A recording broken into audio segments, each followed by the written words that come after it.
Assalamualaikum warahmatullahi wabarakatuh.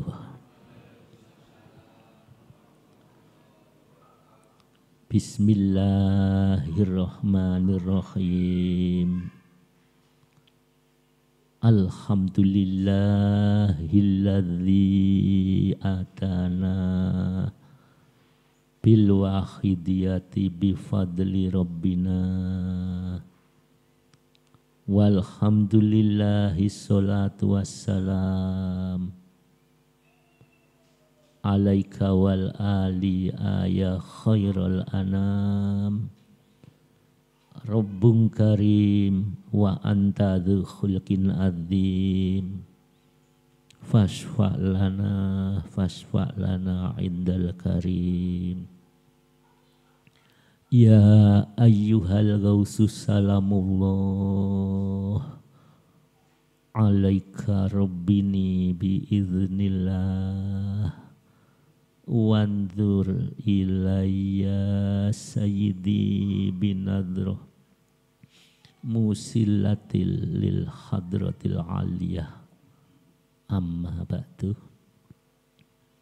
Hadratal mukarramin, para alim ulama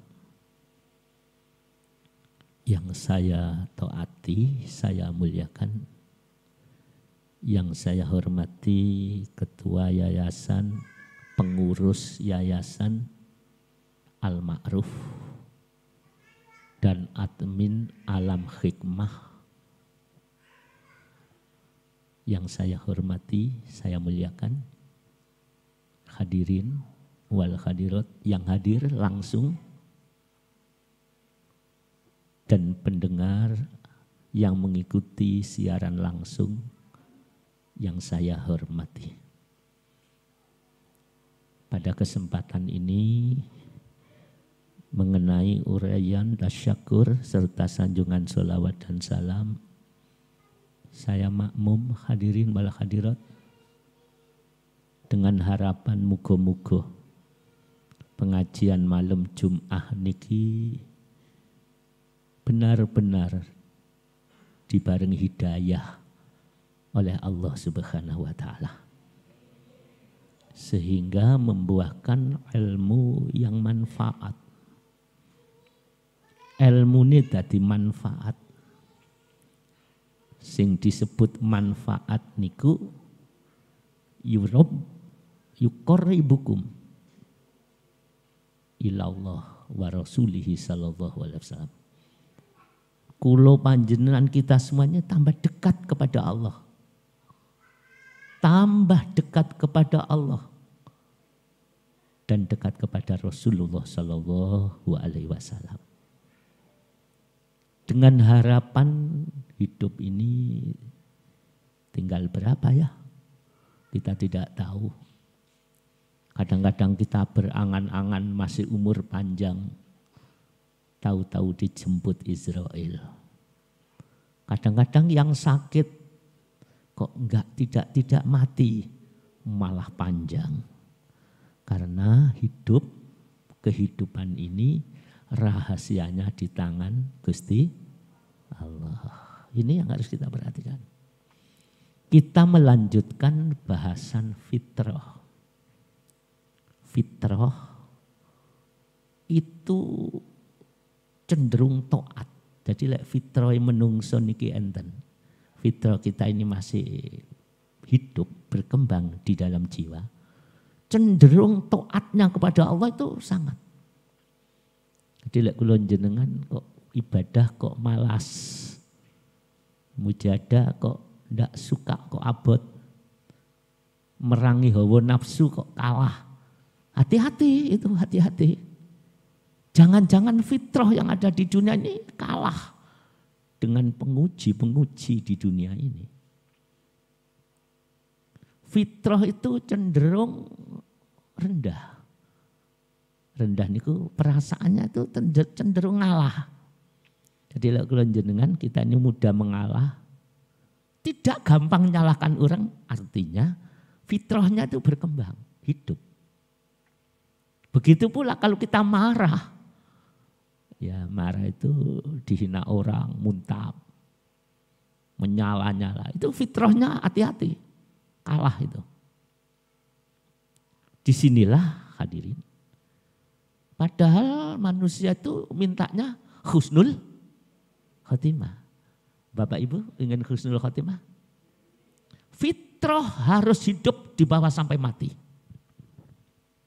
Karena fitrah itu amanah.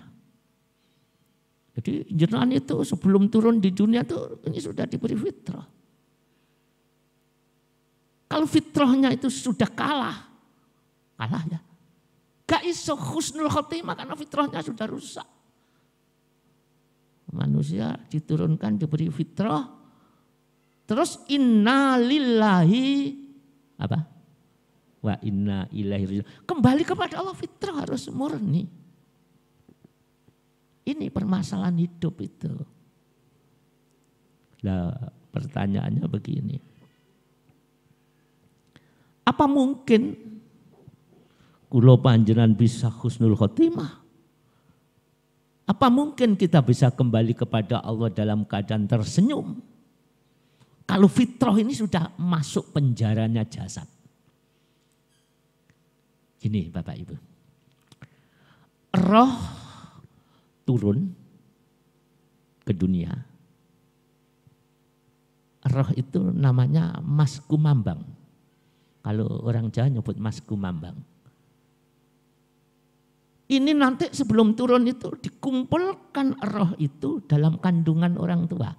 Ibu-ibu ini mengandung tempat berkumpulnya anak-anak yang sekarang sudah menjadi bapak. Itu dulu ada di kandungan ibu. Makanya ibu disebut pangeran katon. Ridhonya Allah ada ridhonya orang tua. Jadi kalau orang tua sudah bicara jelek kepada anak, tidak dijabut, tidak ditangisi, alamat anak ini. Karena ibu mewakili Tuhan, mewakili Allah untuk melahirkan anak-anaknya. Kita akan punya ibu ya. Ibu jenengan itu pangeran katon. Tidak ada keramat di dunia ini yang melebihi orang tua, ibu. Tidak ada. Kalau ibu sudah tidak suka, selamanya tidak suka, Allah tidak suka. Kalau ibu mboten ridho, saking nakali anak, bahaya anak itu. Allah saja tidak mau melihat anak itu, walaupun ahli ibadah. Jangan ahli ibadah menyakiti ibu. Ibu itu sensitif. Allah tidak suka walaupun kita ahli ibadah. Ibumu, karena ridho Allah dititipkan. Hati-hati, lesan ibu, hati ibu, diam menyelamatkan anak-anakmu. Fitrah itu kalau Sunan Kalijogo atau Sunan Bonang itu masih belum ada di dunia, itu namanya Mas Kumambang. Ya. Terus sebelum turun dikumpulkan di kandungan ibu. Untuk apa dikumpulkan? Karena roh itu tidak bisa hidup di dunia tanpa kurungan. Rogo, raga. Jadi dunia ini tempat ujian. Sedangkan roh itu alam roh, rohani, kekal. Tapi turun di dunia ini mboten kekal. Mulane didekek di kandungan ibu, dipersiapkan kurungan jasad. 4 bulan ada di dalam kandungan. 40 hari asalnya diberi oleh Allah berupa nutfah. Nutfah. Sperma dan ovum bersatu menjadi nutfah. Itu calon wadai roh anak. Jenengan dulu ya gitu, kita sayang. Proses 40 hari yang akan datang, 40 hari lagi, itu menjadi alaqah, segumpal darah. Jadi kandungannya 40 hari jadi alaqah. Setelah itu 4 bulan lagi, 40 hari lagi, itu menjadi mudghah, ada segumpal daging. Fitrah masih berkembang, masih belum turun. Setelah persiapan bungkus raga ada di kandungan ibu, baru Allah perintah tiupkan roh yang sudah kuciptakan itu dalam keadaan fitrah ke dalam kandungan ibu selama 40 hari, 40 hari, 40 hari, 120 hari atau 4 bulan ditaruh. Karena itu tempatnya. Ya kita asalnya di situ. Setelah itu proses yang disebut prenatal. Apa prenatal? Pendidikan sebelum kelahiran. Orang tua ini harus prihatin dengan akan kelahiran anak. Kita cita-cita jadi anak ahli neraka, silakan seneng-seneng. Kalau kita menginginkan cita-cita anakku sogen donya, pangkat ya silakan. Gak usah mikir akhiratnya. Jangan kecewa kalau anak nanti menuntut di alam akhirat. Karena prenatal ini penentuan.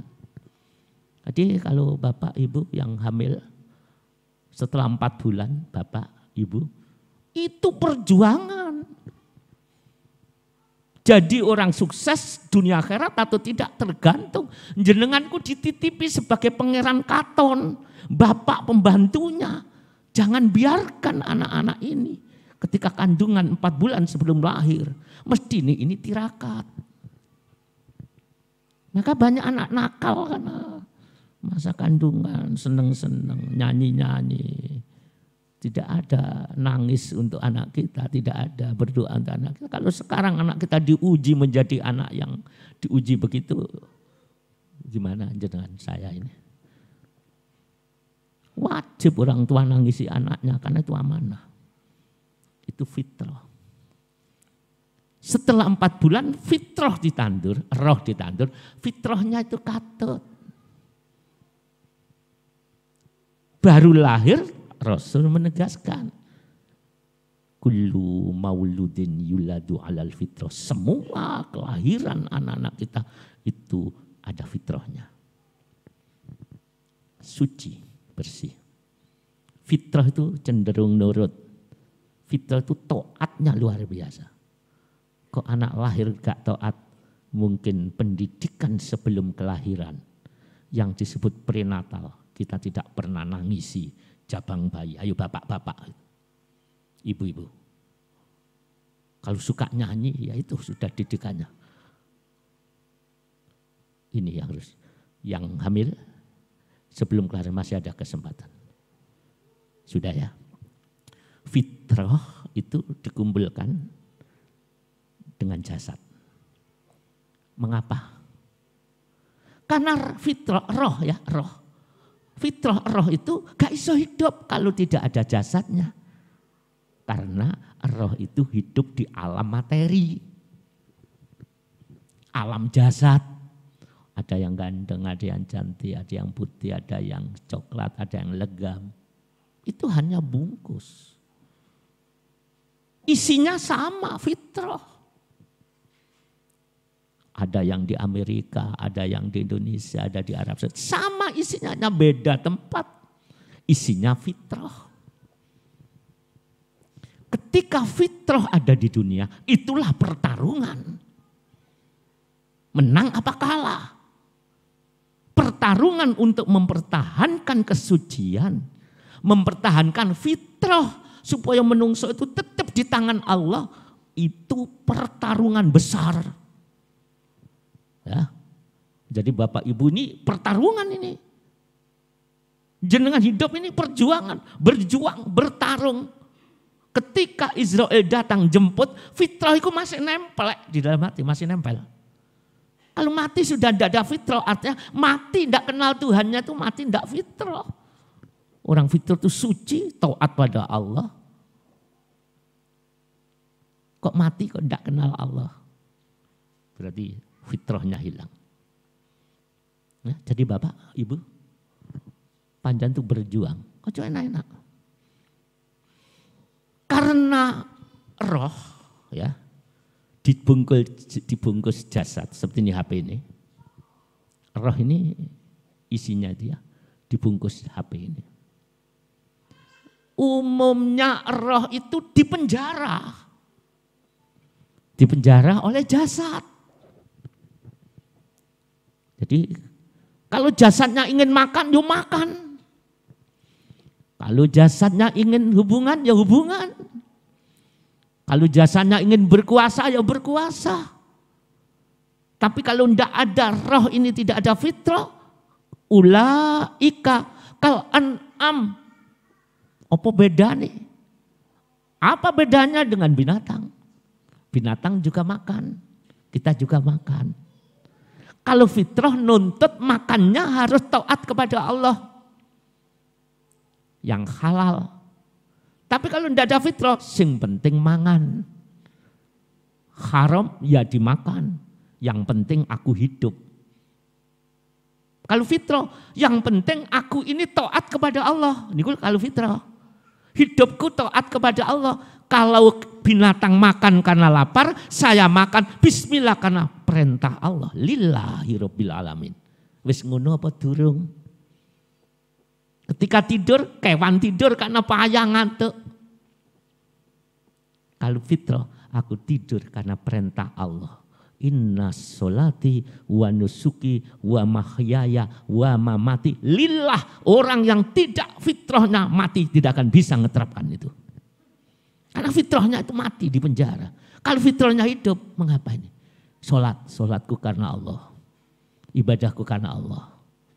Aku makan karena Allah. Yang baik-baik aku tidur istirahat karena Allah. Itu fitrah hidup. Kalau fitrah tidak ada, ya tidak ada lillah. Bapak Ibu hidup sekali loh ya. Sudah gitu apa belum? Datang ngaji sini supaya oleh ganjaran apa karena Allah? Kalau fitrah mesti nurut karena Allah. Fitrah itu lillahi ta'ala. Kalau fitrah nyimpang dari Allah, mboten enten, tidak ada. Fitrah itu hanya pandangannya Allah. Ngaji karena Allah. Dibelokkan oleh keinginan. Supaya begini, supaya begini. Bahkan kepentingan jasa itu ya dunia ya akhirat. Cek semoga surga. Tapi kalau fitrah hanya lillah. Surga pasti diberi. Fitrah. Ruh ketika turun lahir cower ya. Orang Jawa nyebut mijil kelahiran. Lihat bayi yang lahir, fitrah. Tidak ada yang tertawa bayi yang lahir. Menderita, bayi lahir itu menderita. Karena tahu secara fitrah, aku diturunkan di tempat panggung sandiwara yang besar. Aku dilahirkan untuk berperang mempertahankan fitrah. Pertarungan akbar, pertarungan besar ketika aku hidup nanti, ketika sudah lahir di dunia, menangis. Bapak, Ibu, masih adakah fitrah di dada kita? Mengapa tidak bisa nangis? Karena sudah banyak dosa yang kita lakukan. Mengapa kita berdosa tidak bisa getun? Tidak menyesal, tidak menangis. Tahukah Bapak Ibu? Artinya fitrah yang ada di dada Bapak Ibu terpenjara oleh jasad.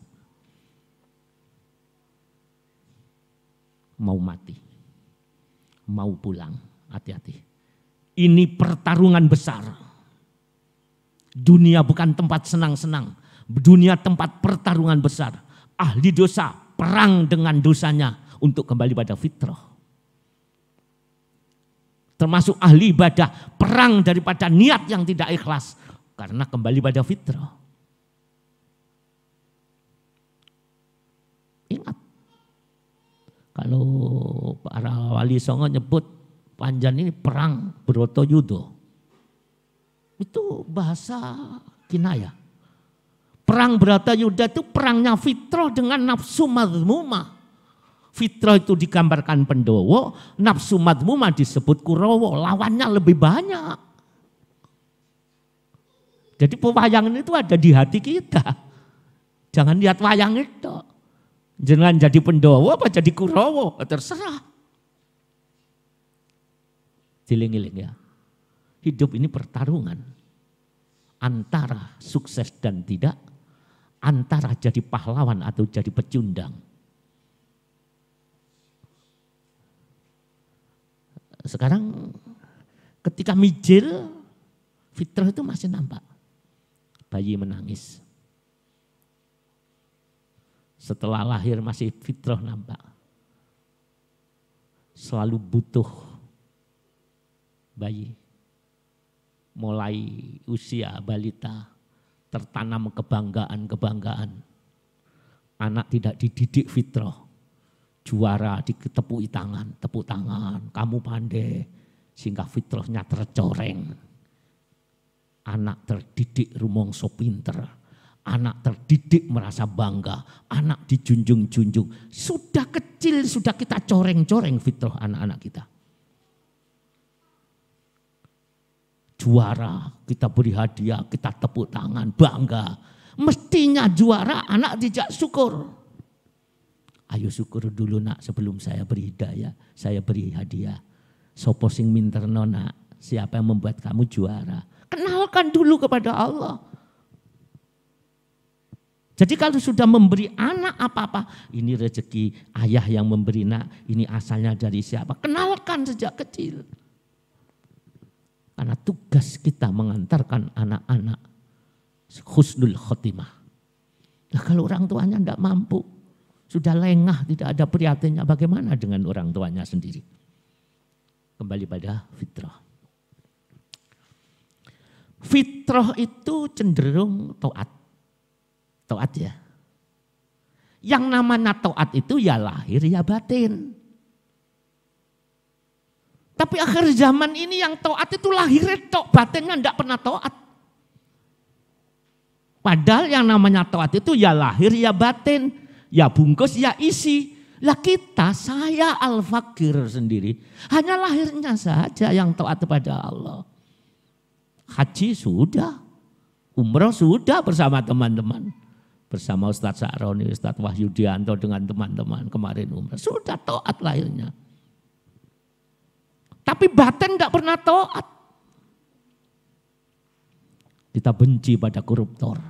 Mengapa kok benci? Uang milik negara, milik rakyat dirampas. Kita benci dengan begal-begal yang ada di tengah jalan. Gak memiliki sepeda motor dibegal, bahkan orangnya ada yang dibunuh. Hadirin, jujur. Mengapa kita tidak benci dengan diri kita? Yang merampok miliknya Gusti Allah. Kita lahir tidak membawa apa-apa. Dari nutfah 40 hari. Dari alaqah 40 hari darah. Oleh Allah diberikan mudghah daging 40 hari ditiupkan roh. Tidak membawa apa-apa. Miliknya Allah. Sekarang kita aku. Pinter di aku pinter. Alim di aku alim. Ibadah di aku ibadah. Tidak ikhlas, tidak dinolkan itu milik Allah. Koruptornya Allah tingkat tinggi ini. Kita membenci korupsi, koruptor, maling, membenci. Padahal dalam diri kita, kalau kita ngaji bab fitrah, kita adalah penipu Tuhan, penipu Allah. Saya lahir. Siapa melahirkan? Ibu. Dari Allah yang menentukan. Sekarang bisa hidup. Siapa memberi? Allah. Karena dalam kandungan sudah diberi usiamu mati sekian. Tapi kita aku merasa hidup. Aku merasa mampu. Jujur, hukum tauhid, dia pencuri. Jadi kalau panjenengan mandang ustadz pencuri atau dai pencuri adalah saya sendiri. Ibu benci dengan koruptor negara. Bapak benci dengan anak-anak begal. Bapak pernah begal haknya Allah. Orang iri hati itu begal. Orang punya rezeki kita kok iri hati, kita hasad itu begal itu. Begalnya rohani. Ada orang begitu jangan benci uang itu adalah begal. Uang itu ketentuannya Gusti Allah begitu kita kok tidak seneng, itu namanya begal. Ada di sini begal-begal di pengajian malam hari ini? Ada. Semua ya, terutama saya. Mana baik kita? Walaupun kita ngaji tapi begal, diaku kepinterannya.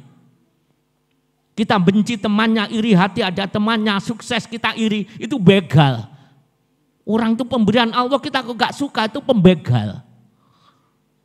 Mulanya kita dijak mujahadah berjuang membersihkan hati di dalam selawat ini supaya tidak jadi begal, Bu. Kalau kita mati jadi begal, mati ada kebencian, gimana bisa husnul khotimah? Gak bisa husnul khotimah karena kita begal. Makanya adzan disebut ya tazkiyatun nafsi anir roda ini wajibatun. Bersihkan hati adalah wajib. Membersihkan sifat-sifat rampok yang ada di hati. Begal yang ada di hati. Paham ya? Begal jadi. Ono kancani enak kita iri ku begal. Lah apa? Padha karo ada temannya pakai sepeda pancen ambil sepedanya. Apalagi hasud. Itu begal tingkat tinggi itu. Jangan-jangan kita Islam tapi pembegal. Jangan-jangan iman tapi begal. Jangan-jangan pengamal wakidah tapi begal kabeh. Rumongso lilah bilah padahal itu pemberian kok rumongso itu begal itu. Maaf kalau terlalu kasar bahasa saya. Ini pribadi saya, begal itu saya. Kalau saya tidak pernah atau tidak menyangka jenengan, maaf. Jenengan koreksi sendiri. Terus gini hadirin. Pertanyaannya gini. Siapa orang yang fitrah sesungguhnya itu? Adakah di sini nanti? Ibu, Bapak, apakah sudah fitrah? Kalau fitrah ini kita berperang supaya fitrah ini tetap selamat. Ya. Orang perang itu untuk mempertahankan. Perang untuk mempertahankan kerajaan. Kerajaannya supaya jangan dijajah. Perang untuk mempertahankan raja. Raja jangan sampai dibunuh.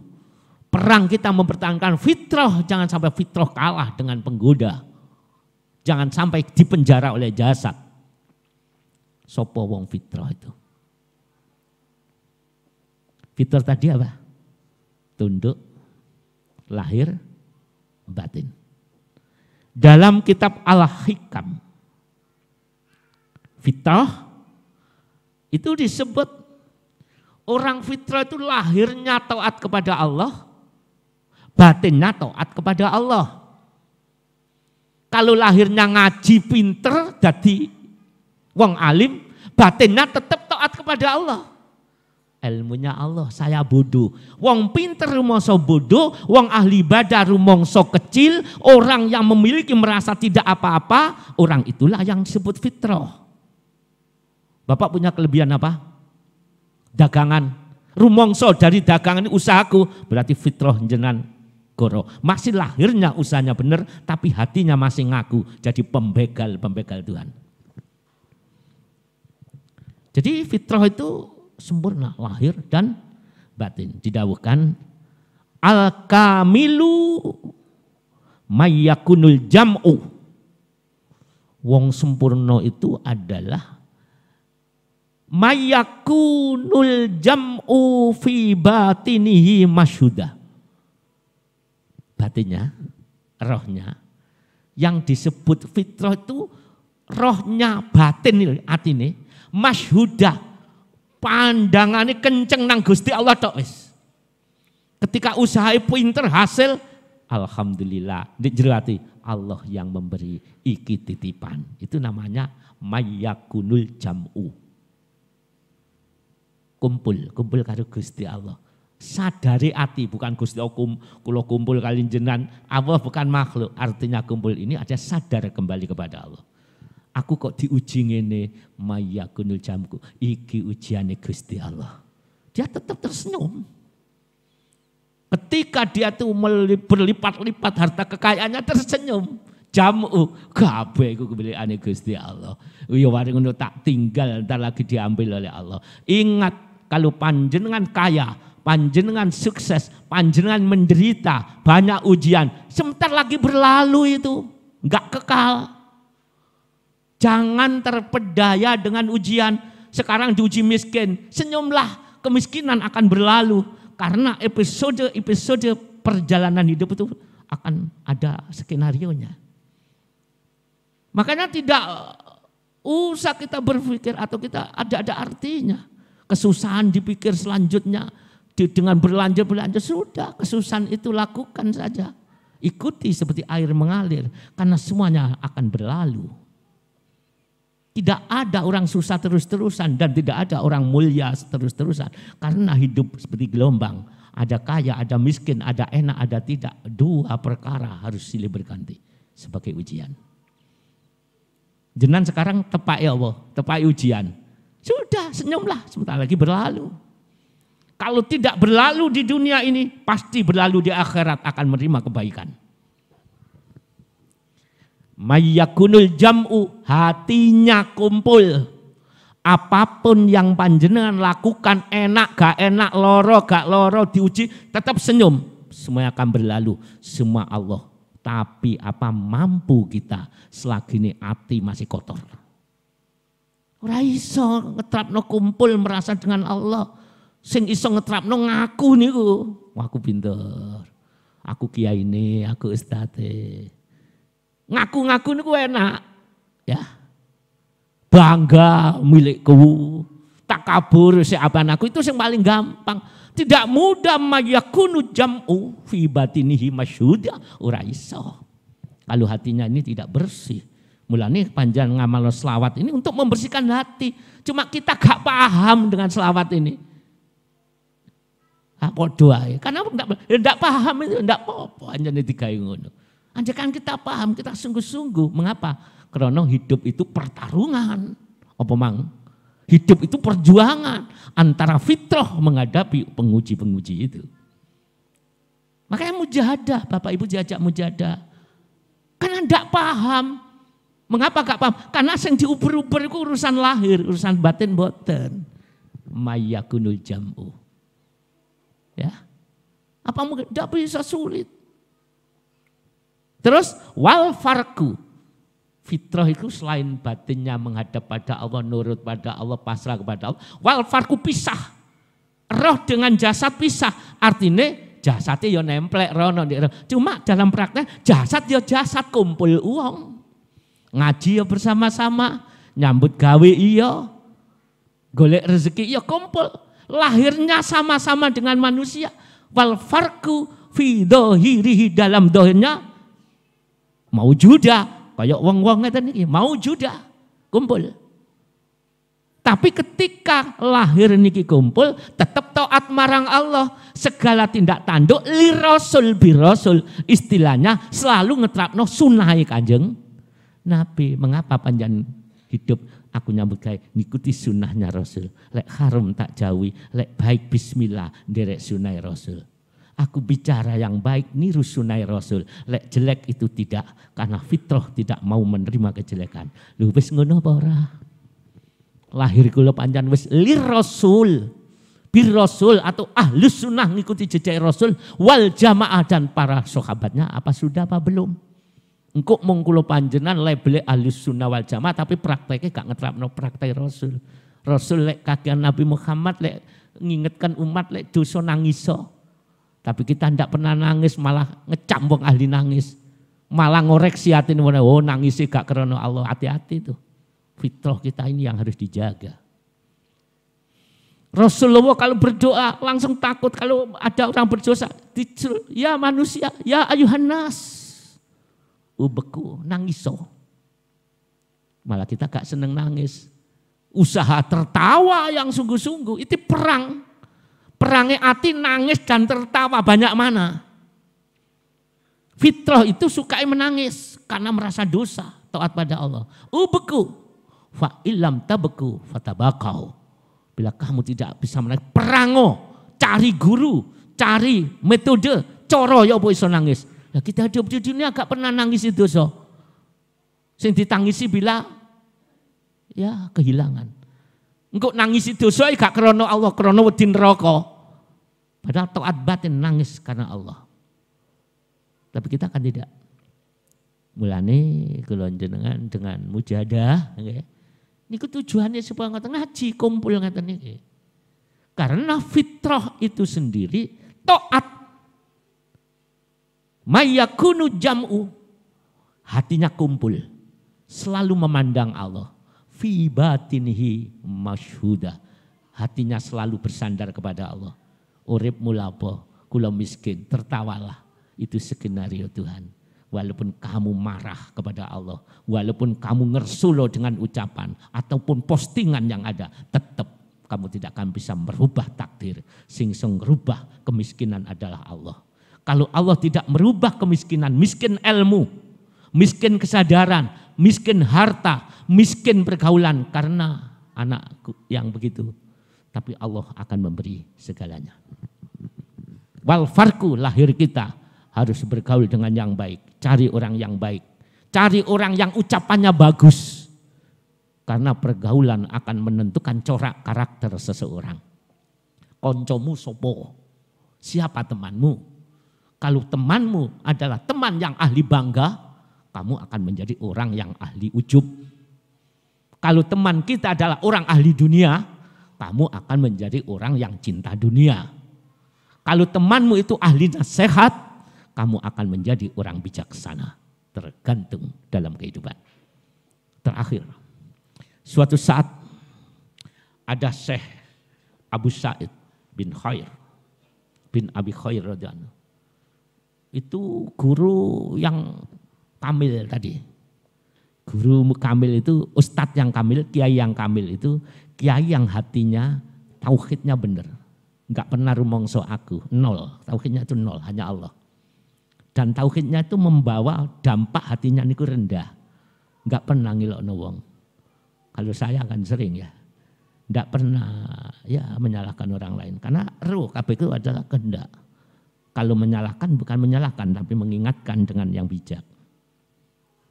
Ya. Itu Abu Khair hatinya seperti itu. Berpuluh-puluh tahun dia tuh selalu begitu mencari kebaikan hati. Membersihkan hati. Seperti kita sudah berapa puluh tahun ngamalkan selawat pembersih hati ini. Cuma sungguh apa enggak? Kalau sungguh mesti berhasil. Hidup ini ada berhasil ada tidak. Kalau ada yang dituju tuh ojo sampai lengah. Pegang terus bersungguh-sungguh. Jangan berhenti. Boleh berhenti kalau sudah selesai. Kalau kita akan enggak toh, berhenti karena lelah. Gagal itu. Ya kalau pekerjaan lelah gak apa-apa. Kalau sudah urusan dunia, urusan akhirat, urusan fitrah, jangan berhenti kalau belum selesai. Artinya sampai mati. Istirahat dulu lah gak mujahadah. Istirahat dulu lah sekian-sekian. Jangan mujahadah itu tidak ada istilah lelah. Berjuang itu tidak ada istilah pegel. Sampai selesai tugas kita di dunia. Beliau itu memiliki hati itu, Syekh Abu Sa'id itu mengatakan. Suatu saat didatangi seorang santri yang ahli ngaji. Mulai kecil sampai remaja, sampai dewasa itu ngaji ini top. Wes hafid, hafal ribuan ratusan ribu hadis. Terus ingin membersihkan hati, itu datang ke Kiai Abu Sa'id, Bapak Ibu. Ketika datang sholat, ketika itu sholat maghrib. Setelah sholat maghrib diimami oleh Kiai Syekh Abu Sa'id bin Abi Khair radhiyallahu. Namanya santri les kepinteran niku masih gurune dikoreksi. Kadang-kadang mu'alif itu kan wis begitu. Kadang-kadang wis ngondelno akal, mu'alif itu dikoreksi, bahaya itu dikoreksi. Hati-hati.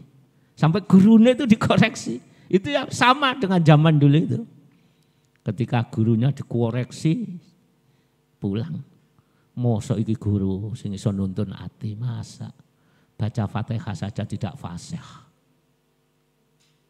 Lah saya pulang, saya keliru. Maghrib, setelah sholat maghrib pulang keluar dari pondok itu tempatnya di pinggiran padang pasir. Ketika keluar ditunggu singa besar yang kelaparan. Setelah dari perjalanan ono singo, ya dekat pondoknya tuh. Maju dikejar, diam ditunggu. Okay.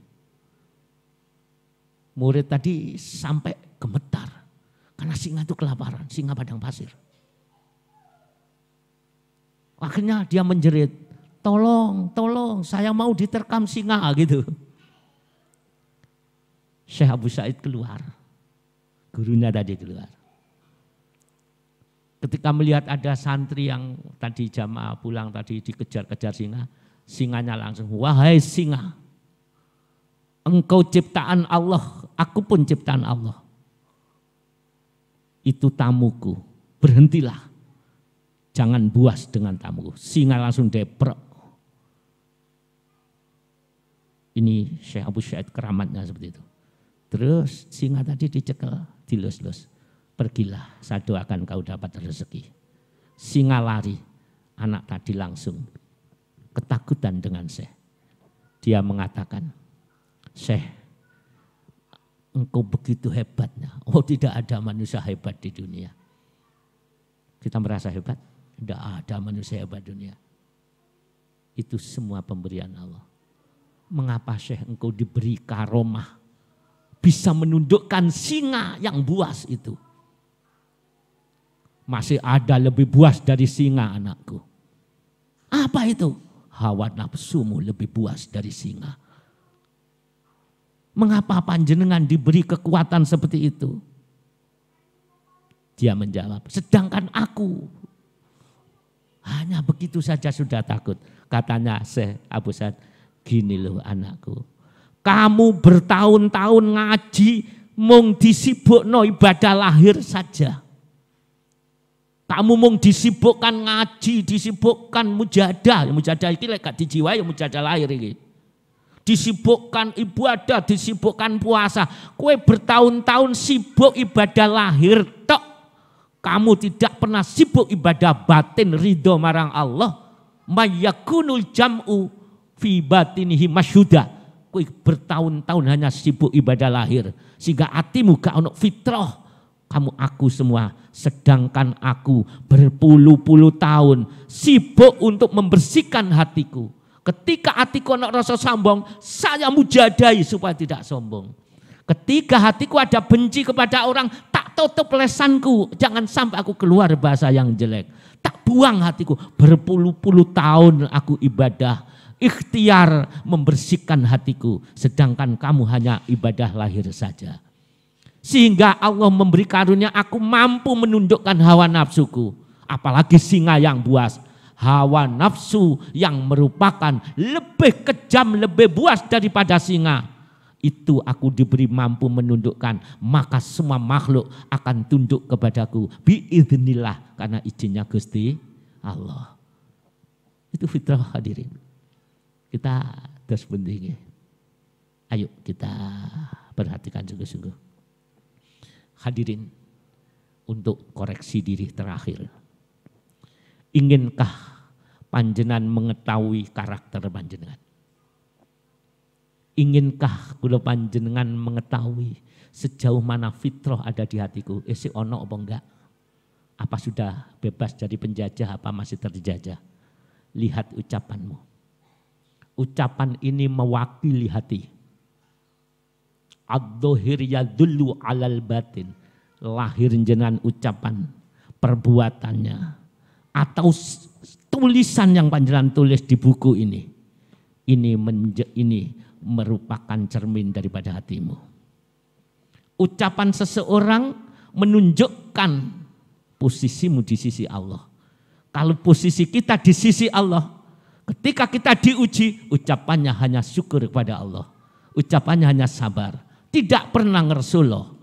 Karena manusia, innal insana khuliqa halu'a. Orang fitrah bukan karena pinternya pidato. Orang fitrah bukan pinternya membaca ilmu al-hikam. Tapi orang pinter adalah nampak dari ucapannya. Jadi kalau orang bijak itu melihat ucapan kita itu sudah tahu. Hati-hati dengan orang bijak. Ucapan kita walaupun pidato itu sudah bisa. Karena ucapan itu mewakili batin. Kalau kita ucapan itu adalah ngersuloh, pasti walaupun ditutupi dengan aksesoris tetap itu ngersuloh. Walaupun ditulis dengan bahasa yang indah tetap itu ngersuloh. Hati-hati dengan ucapan, hati-hati dengan tulisan. Kalau ingin tahu keadaan kita, karakter kita, lihat sikap kita. Senyum kita mewakili batin kita. Cemberut kita mewakili batin kita. Sikap kita yang lunak mencerminkan hati fitrah kita. Sikap kita yang kaku kepada orang lain mencerminkan hati kita. Ingat, ad-dhahir yadullul alal batin. Kita dengan orang sebawah kita bagaimana? Tidak ada manfaatnya ngaji. Tidak ada manfaatnya mujahadah. Bila fitrah ini tidak berkembang. Sehingga pinter ising pinter. Tapi akhlaknya tidak beradab. Akhlak tidak beradab bisa dibungkus dengan perangai. Bisa dibungkus dengan bahasa Al-Quran. Bisa dibungkus dengan aksesoris. Tapi orang yang diberitahu basiroh mengetahui itu. Saya ingatkan semua yang ada di sini maupun yang di sana. Jangan sekali-kali panjenengan ngersulo disampaikan kepada orang lain. Baik itu tulisan maupun itu adalah ucapan. Walaupun itu diberi aksesoris yang indah atau tidak. Allah maha tahu. Karena semua akan dibongkar. Wa husila ma fis sudur. Cukup ya? Semoga diridhoi oleh Allah Subhanahu wa taala. Saya pesan Ibu, mengapa panjenengan mujahadah? Karena panjenengan berperang, bertarung, menjaga fitrah sampai akhir hayat, sampai husnul khotimah. Kalau panjenengan kalah dalam menjaga fitrah di dunia ini, panjenengan akan hancur selamanya. Karena yang mengantarkan kita husnul khotimah adalah fitrah yang kita bawa pulang. Sedangkan jujur saja, hari ini fitrah kita masih terpenjara. Kita bertarung masih kalah. Mujahadah yang banyak. Selawatnya dibaca. Sing boten apal. Ya Sayyidi ya Rasulullah. Ya Sayyidi ya Rasulullah yang banyak. Insya Allah kita akan diberi kemenangan oleh Allah. Karena kita mendekatkan diri kepada Allah dengan jalur sholawat. Saya kira cukup. Semoga Allah meridhoi. Monggo kita baca sholawat bareng-bareng. Allahumma ya wahidu ya ahad. Ya wajidu ya jawad. Sholli wa sallim wa barik ala sayyidina Muhammad wa ala ali sayyidina Muhammad. Fi kulli lamhati wa nafasim bi adati ma'lumatillahi wa fuyudatihi wa amdadihi. Assalatu wassalamu alaika wa ala alika ya sayyidi ya Rasulullah. Assalatu wassalamu alaika wa ala alika ya sayyidi ya Rasulullah. Masukkan ke hati, fitrah ini harus dicuci. Assalatu wassalamu alaika wa ala alika ya sayyidi ya Rasulullah. Wabillahi taufiq wal hidayah. Wassalamualaikum warahmatullahi wabarakatuh.